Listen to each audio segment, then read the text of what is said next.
Vamos con la segunda parte de vectores, con los recorridos. ¿Qué formas hay de recorrer los vectores? Hay dos formas de recorrer los vectores, de forma total y de forma parcial. Básicamente, recorridos totales implica recorrer cada elemento del vector. Y recorridos parciales implica recorrer el vector hasta encontrar aquel elemento que cumple con lo pedido, o sea, el que estamos buscando particularmente. Puede ocurrir igual que se recorra todo el vector por diversos motivos.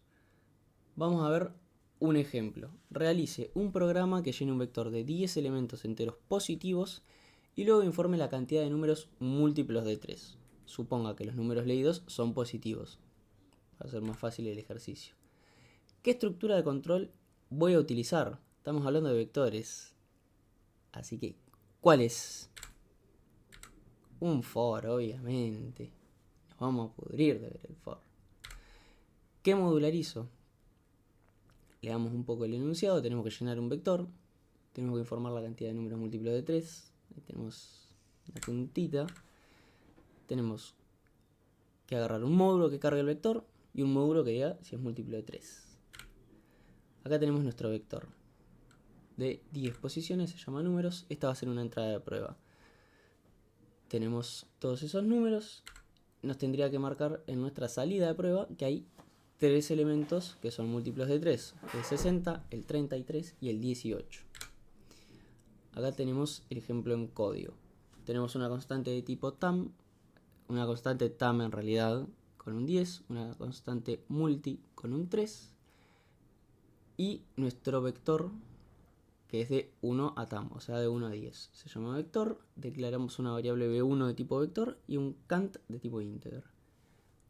Vamos al programa principal donde agarramos nuestro módulo cargar y le pasamos el vector. Ahí vamos a cargar el vector y voy a ver si tengo el código de ese cargar, me parece que no. Sí, acá está el módulo. Bueno, acá tenemos el procedimiento cargar. Le pasamos el vector por referencia de 1 a tam, leemos y cargamos en la posición del vector y volvemos a nuestro enunciado a ver qué hicimos abajo, que sería en la variable cant vamos a guardar el módulo múltiplos, que el módulo múltiplos debería devolver la cantidad de múltiplos de 3. Acá tenemos la función múltiplos. Le pasamos el vector y va a retornar un integer. Declaramos las variables i y cant de tipo integer. Iniciamos cant en 0 porque es la que va a contar los que cumplan la condición. Recorremos el vector de 1 a 10 y decimos en nuestro vector, en la posición que estamos recorriendo, si le hacemos un mod de multi, o sea, lo dividimos por 3 y da 0, significa que es múltiplo de 3. Entonces en cant poneme 1. Una vez que terminemos de recorrer el vector, en múltiplos, que es el nombre de la función, guardame lo que hay en cantidad. Volvemos al código y tenemos un write que diga la cantidad de múltiplos de multi, o sea, la cantidad de múltiplos de 3 es cant, que sería la cantidad que cumple esa condición. Esto fue un recorrido total. Bueno, para el recorrido parcial vamos a ver este ejemplo. Dice, realice un programa que llene un vector de 10 elementos enteros positivos y luego informe la primera posición donde aparece un múltiplo de 3. Suponga que los números leídos son positivos y que existe al menos un múltiplo de 3. Este es un buen ejemplo para un recorrido parcial porque te dice que informes la primera posición donde aparece un múltiplo de 3 y seguramente hay alguno.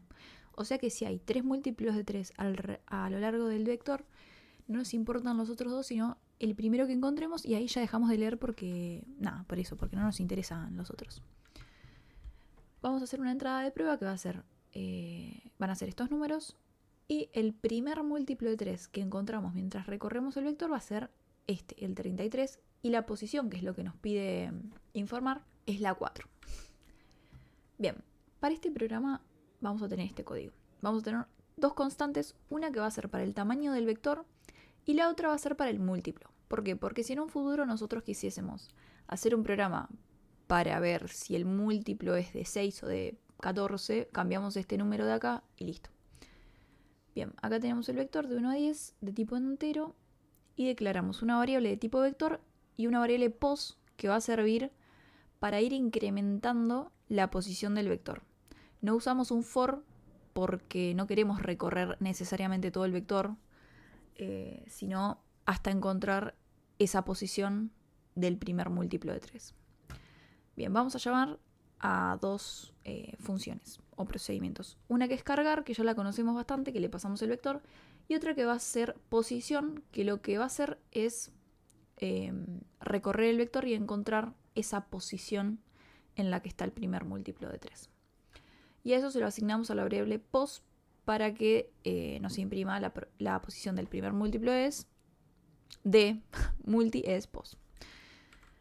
Bien. Explicado con palabritas.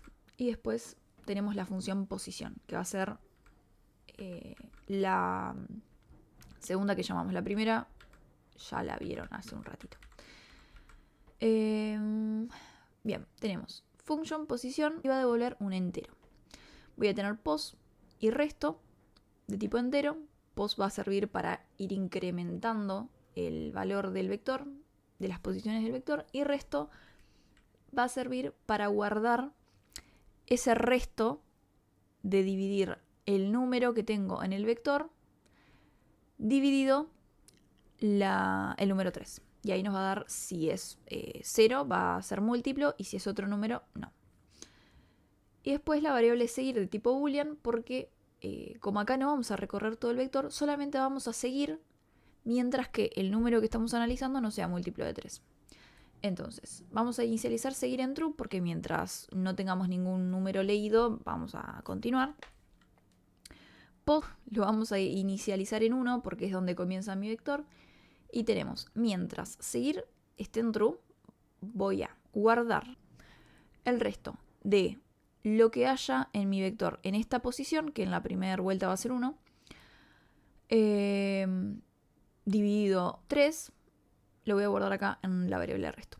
Y tenemos if el resto es igual a 0, entonces seguir lo pongo en falso. ¿Por qué? Porque se supone que si es 0, salta acá y guarda la posición 1 en posición, porque ya el primer elemento fue múltiplo de 3. Si no, voy a aumentar la posición, porque yo quiero seguir recorriendo el vector. Entonces, supongamos que no es múltiplo de 3 la primera vuelta, aumento pos en 1, entonces pos ahora es 2. Y vuelve acá. ¿Seguir sigue en true? Sí, porque acá solamente lo cambio cuando encuentro un múltiplo. Vuelvo a guardar lo que hay en la posición 2 del vector, dividido 3, eso el resto, en la variable de resto, y vuelvo a analizar todo de nuevo. Cuando encuentre un múltiplo de 3, o sea que el resto va a ser 0, voy a poner seguir en falso, va a venir acá, va a decir no es true, voy a salir y voy a guardar en el nombre de la función esa posición que necesitaba para imprimir. Ahora, ¿qué cambió si el enunciado no me asegura que haya al menos un múltiplo de 3? O sea, puede ser que haya, como puede ser que no, y tenga que recorrer todo el vector. Bueno, supongamos que tenemos este vector. Si yo tengo este código que fue el que hicimos recién, lo que va a pasar, seguramente, es que cuando pos llegue a 10, seguir va a continuar siendo, bueno, acá sería true, porque en realidad sigue aumentando. Se refiere a que volvemos a saltar al else, porque no encontramos un múltiplo de 3, vuelve a sumar una posición y ahora va a ser 11, ¿no? Entonces, cuando aumente esta posición, se nos cae del vector y no puede leer una posición 11 porque no existe. Entonces, la solución para esto es poner acá en el while una condición que sea que voy a continuar haciendo este bloque de código mientras que pos sea menor o igual a 10 para que nos aseguremos de recorrer todo el vector y cortar acá y no seguir leyendo posiciones que no existen. Y esta condición sigue normal. ¿Por qué pos se incrementa en el else y no lo dejamos así? Porque tenemos que dejar de recorrer cuando encontremos un múltiplo de 3. Entonces, si yo no incremento el pos, esto va a estar en 1 siempre y va a analizar la posición 1 todo el tiempo. O sea, nos va a analizar el 61 y así sucesivamente. Y va a estar en un loop eterno. ¿Qué cambio si el enunciado no asegura que haya al menos un múltiplo de 3? Bueno, esto mismo. Esto que decíamos hace un ratito.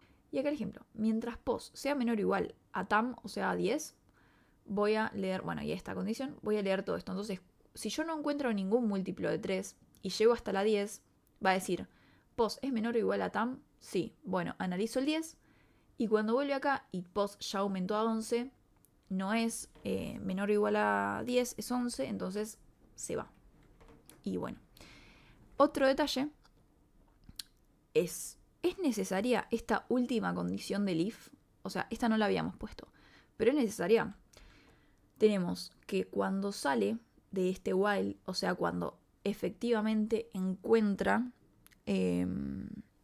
el múltiplo de 3 o no lo encuentra, pero se me terminó el vector, dice, si seguir fue falso, entonces posición le asigno esa posición del múltiplo. Esto es para cuando seguir fue falso, o sea, cuando entró acá, cuando encontró el múltiplo. Ahora, si no lo encontré, si seguir fue verdadero y no había ningún múltiplo, a posición le asigno -1. ¿Es necesaria? Sí. ¿Por qué? Porque si no encuentra ningún múltiplo de 3 y yo salgo, pues va a quedar con este número, con el 10, porque me recorrió todo el vector y no encontró ningún múltiplo de 3. Y me va a imprimir 10 como si fuese la posición del primer múltiplo de 3 que encontró y en realidad no encontró ninguno y no puedo imprimir la posición 10 como si sí lo hubiese encontrado. Entonces le meto el -1 como para decir, bueno, mira, no había ningún múltiplo y te sale esta posición para que sepas que no lo encontró. Y eso fue un recorrido parcial.